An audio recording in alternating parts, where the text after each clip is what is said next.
In this video we are going to learn how a gas pipe and a snake became luxury icons. I'm going to talk about the Bulgari Serpenti watch and their use of the Tubogas technique. Let's not waste any more time. Just a quick side note here, this is a non-sponsored video, I'm just sharing my personal opinion and my research here. I would like to give you an overview of the history of the brand. I will try to keep it very short, but I think it's necessary to understand where this whole idea of the Serpenti watch and also the Tubogas technique came from. Sotirio Bulgari was actually named Sotirios Bulgaris because he was born in Greece in 1857. And he was born into a family of silversmiths in Paramitia, which is in the region of Epirus. And this used to be a center for the silversmith trade.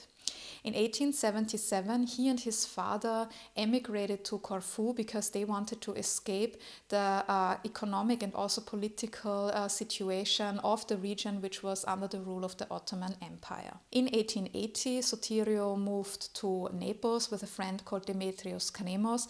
They founded a silver and plate trading business, but in 1881, this business was robbed and they made the decision to move to Rome. Their ways parted in 1884. This was also the year when Bulgari founded his own boutique in Via Sistina, and he was trading in self-made silver ornaments but also in precious objects and antiques. In 1894 he opened a store in the famous Via dei Condotti at number 28. You have probably heard about this street or maybe you've been there. This is this luxury shopping street in Rome, and in the following years from 1895 until 97 he expanded to the holiday destinations, and the reason is that in summer Rome was practically dead. Everybody left for the holiday destinations. It's still the same today that the locals leave, and he wanted to capture that market, and that's why he opened stores in destinations like Sanremo, Naples, Sorrento, and he also expanded to Switzerland, also to holiday destinations such as St. Moritz. In 1905 Bulgari opened another shop, a bigger one in Via dei Condotti also, but in number 10, which is still a very famous address for the brand. In the 1920s Bulgari expanded the business together with the support of his sons Constantino and Giorgio. The business also got a new artistic direction because they sold more and more self-made jewelry. This was mainly driven also by Giorgio, who also sourced the stones, and we can see a strong influence by the French jewelry designs. They adhere to the French codes. We can see that because there's a strong influence by Art Deco, but also by the use of platinum. In 1932 Sotirio passed away and his sons kept running the business. This was also when the Via dei Condotti store expanded, and it was also the time of the creation of the iconic Bulgari logo with the V as a U, which hints at the Roman roots of the brand. A signature characteristic of Bulgari jewelry was that many of the pieces were convertible, we could say. For example, there were necklaces where you could take a part off and then wear it separately, for example in the form of a brooch or also as a bracelet. And still the French influence was very strong. We can see that because they still used platinum and the monochromatic use of diamonds. The 1940s were a cornerstone for the Bulgari business despite the difficult times, because it was the war and a lot of items were prohibited to use. For example, platinum was prohibited for decorative use, for jewelry, and also a lot of the trade routes for the gemstones were interrupted due to the war, so all the jewelers had to be creative. But I think because of this need for creativity, new things came about, and this is something that the Serpenti watch and also the Tubogas technique illustrate very well. And needless to say, also the designs and motifs were inspired by the war, by the tanks, the war vehicles, the machinery, and we can actually clearly see that in this Serpenti watch, even if it's not that obvious today. The watch was launched in 1948, which was after the war, but when we look at the strap, we see that Tubogas technique, which reflects the zeitgeist, this industrial inspired theme, and I'm going to discuss this in a bit more detail in a bit, but I would like to quickly finish off this historical overview so that we understand the product better. The big boost for the brand came in the 1960s, and this was also the time when Bulgari found their own design language. It was these architectural elements, also the use of colorful stones. This became a signature, and this is a clear move away from these strong French codes for jewelry. At the same time, the big boost for the brand was actually an external one. I have already mentioned this in other videos. In the 50s and 60s, Italy positioned itself as a holiday destination. They did this with their own movies. For example, the Fellini movie Dolce Vita, filmed in the Roman studios Cinecittà, but also through Hollywood movies such as Roman Holiday. But the big breakthrough was in 1962 when Cleopatra, starring Elizabeth Taylor, was filmed in Rome. And in the movie, she wears jewelry which is snake inspired. Needless to say, we have Cleopatra and the snakes. This was jewelry made by the studio, but on the set, she wore a Serpenti watch. I have another juicy story here. It's still Bulgari related. We're talking here about Elizabeth Taylor, and we know about her love life, her husband Eddie Fisher, and at the same time also her lover Richard Burton shopped at Bulgari for gifts for Elizabeth Taylor. And Elizabeth Taylor was not the only fan. Also Andy Warhol was a big fan of Bulgari. He famously called it the most important museum for contemporary art, and he frequently shopped at Bulgari. Also Gina Lollobrigida loved Bulgari. She wore their jewelry for the premiere of Sound of Music, and further fans were Anita Ekberg, Sophia Loren, Ingrid Bergman and Monica Vitti, for example. And also Diana Vreeland, the then editor-in-chief of American Vogue, loved the Serpenti. She had a pink and white enamel belt, which she also wore around her neck sometimes. And there's a memo from 1968 where she emphasizes or urges the staff to use the serpent motif a lot, and this shows how important the snake motif was in fashion and pop culture of the 60s and 70s. And since then, Bulgari has steadily expanded. I don't need to tell you, today they are a global brand, and they have also added many more designs to their product portfolio. For example, they came up with the monete, where they used coins, which also reflects their heritage in ancient Greece and Rome. Then they also used cabochon, which reflects the cupolas in the Eternal City, and the parenthesis was inspired by the Roman pavements. Bulgari today also operates in the hospitality industry. They own hotels, and they are very much involved in the arts and culture. For example, there is the Maxi Bulgari Prize, together with the Maxi Museum in Rome, where they support emerging artists. They were also a platinum sponsor of the Dubai Expo in 2020, and in the same year they took over the patronage of the Largo di Torre Argentina, which is an ancient site which is now open to the public again. For a very long time, Bulgari was a family-owned business. In 2011, it was bought by LVMH, and it was bought for $6 billion US. This broke records because this was the highest amount that LVMH at the time had ever spent on an acquisition. They outbid the Swiss group Richemont and also PPR, which is today Kering. Now let's come back to our main protagonists, the Serpenti watch and the Tubogas Technique. Last year in 2023, Bulgari celebrated 75 years of the Serpenti watch, and a lot of people say it stands for glamour, it stands for innovation and craftsmanship, and already long before this 75th birthday of the Serpenti design, it became an icon in the luxury industry. I have to take you in a quick detour here to art history, I can't help it, but it's very important that we understand the iconography of the snake or the serpent. As I said in my video about the iconic Gianni Versace logo, the snake and the serpent have been fascinating cultures for centuries. The Egyptians, the Mayans, the Greeks, the Romans. It's a recurring theme, and similar to Gianni Versace, Bulgari was very much influenced by Greek mythology. And in Greek mythology, the serpent or the snake stands for two things. So it has a dual meaning. On the one hand, it stands for the underworld. It has a dark side. At the same time, it also stands for eternity, for fertility, because the snake sheds its skin. It very often also stands for knowledge. And when we look at depictions of Aphrodite, the goddess of love, we see that very often there are snakes coiled around her arm or wrist. So this is also important to have in mind mind when we look at the Serpenti watch. And also the god Asclepius, the god of medicine, is closely linked to the snake because his attribute, the object defining him, is the rod with the snake, which you have probably seen when it comes to health symbols, for example, for pharmacies. That's why the snake very often stands for humanity. And when we think of Christianity, the story Adam and Eve was seduced by the snake, and that's why they had to leave paradise. So humanity is doomed because the woman let herself be seduced by the snake. And even later, the serpent never really lost its allure. For example, Queen Victoria's engagement ring was with a serpent motif.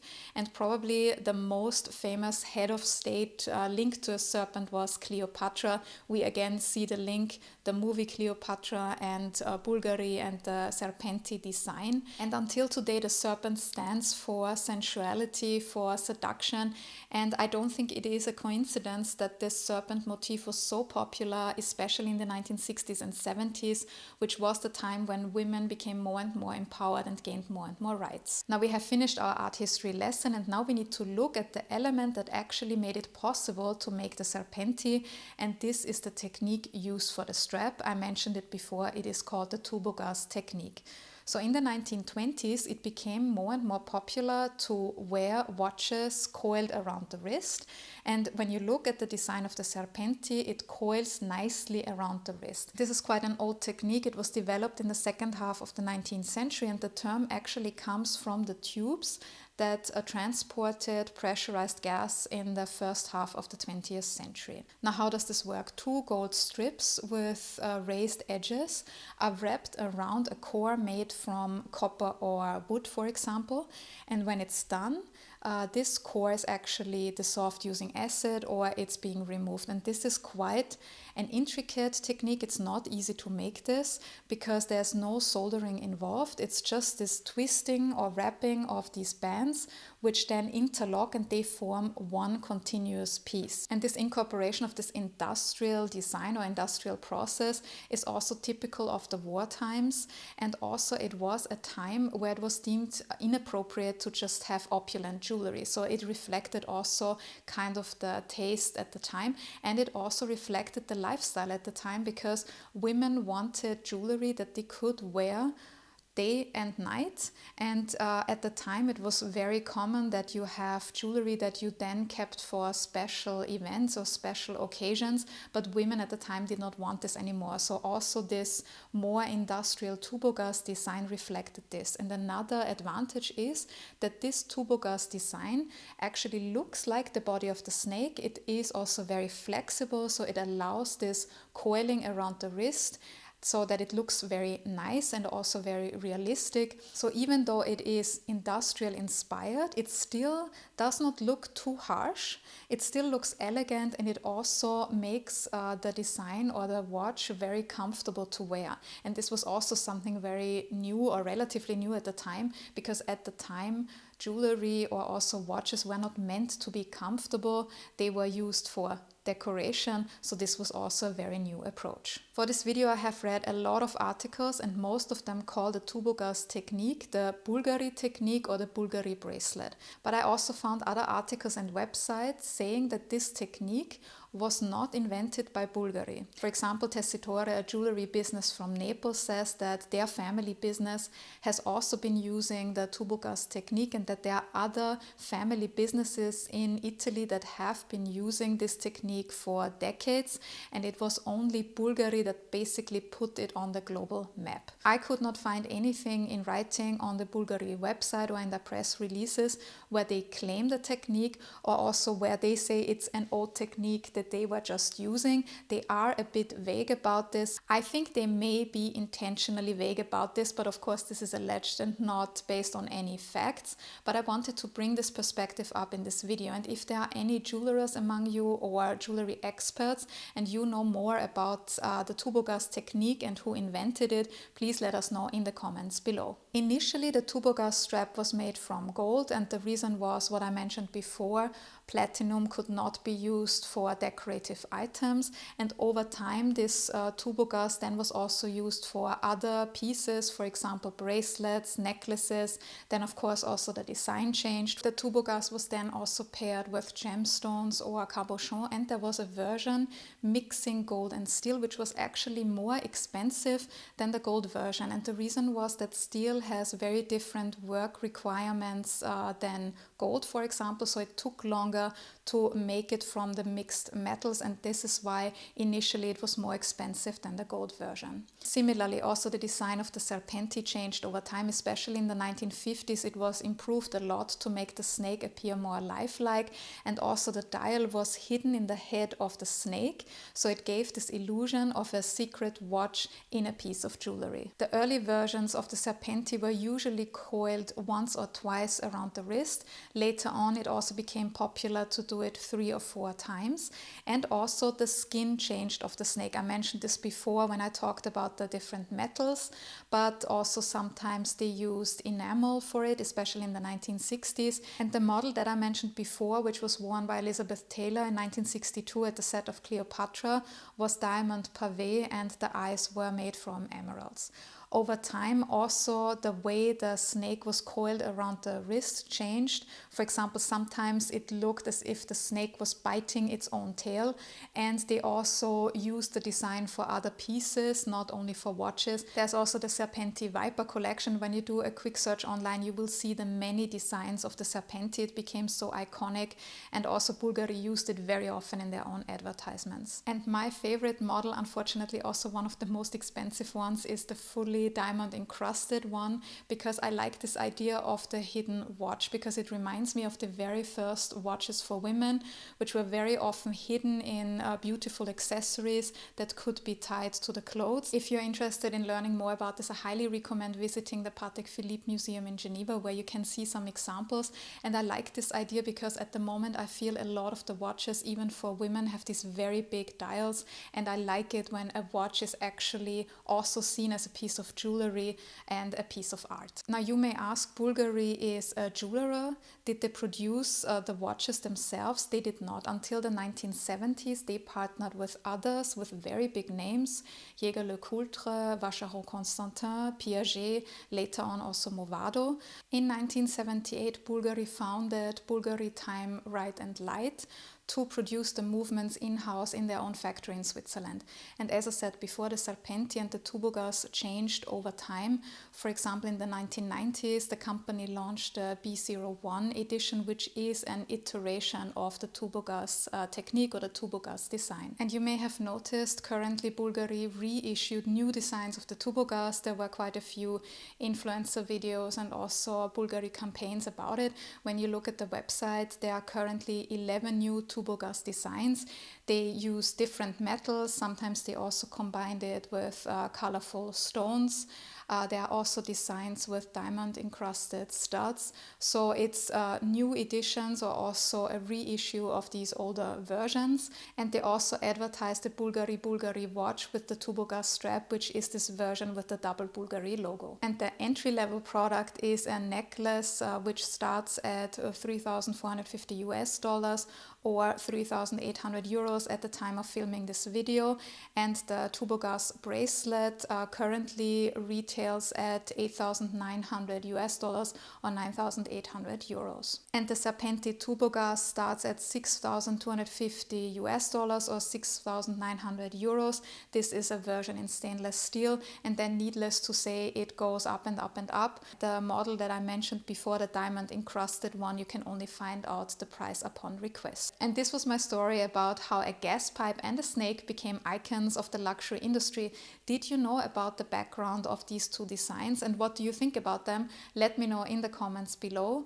As always, if you enjoyed this video, I would really appreciate it if you could give it a like and if you could subscribe to my channel. If you want to read more about fashion, you can also head over to my website, thepinklookbook.com, and you can also check out my fashion label Pelagona. And if you're interested in more stories about jewelry, you can also check out my video about the iconic Cartier Love bracelet. Thank you very much for watching this video, and see you in the next one.